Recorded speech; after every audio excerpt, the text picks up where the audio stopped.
বেসন 1 বাটি, আলু গাজর কুচিয়ে নিয়েছি, এলাচ লবঙ্গ দারচিনি আর কাঁচা লঙ্কা, আদা রসুন কুচি।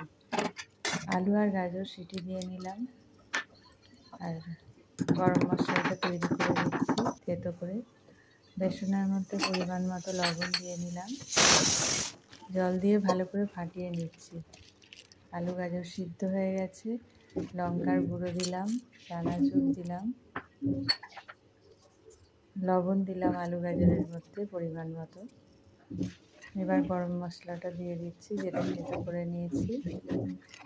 এরপর আমি লঙ্কার কুচিগুলো দিয়ে নেব আর আদা আর রসুন কুড়ুনিতে কুড়ে আলু গাজরের মধ্যে দিয়ে দেব, দিয়ে সব ভালো করে মেখে নেব, মানে চপের পুরটা তৈরি করছি। এরপর কড়াইয়ের মধ্যে সাদা তেল গরম করতে দিয়ে দিয়েছি। এবারে বেসনের পুরটাকে ডুবিয়ে কড়াইতে দিয়ে দিচ্ছি। এখন গ্যাসটা কমিয়ে দিয়েছি। সবগুলো দেওয়া হয়ে গেলে গ্যাসটা একটু বাড়িয়ে দেব। নমস্কার, আমি সুতপা।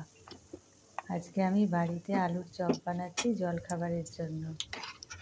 5-6টা খাওয়া যেতেই পারে ঘরোয়া চপ।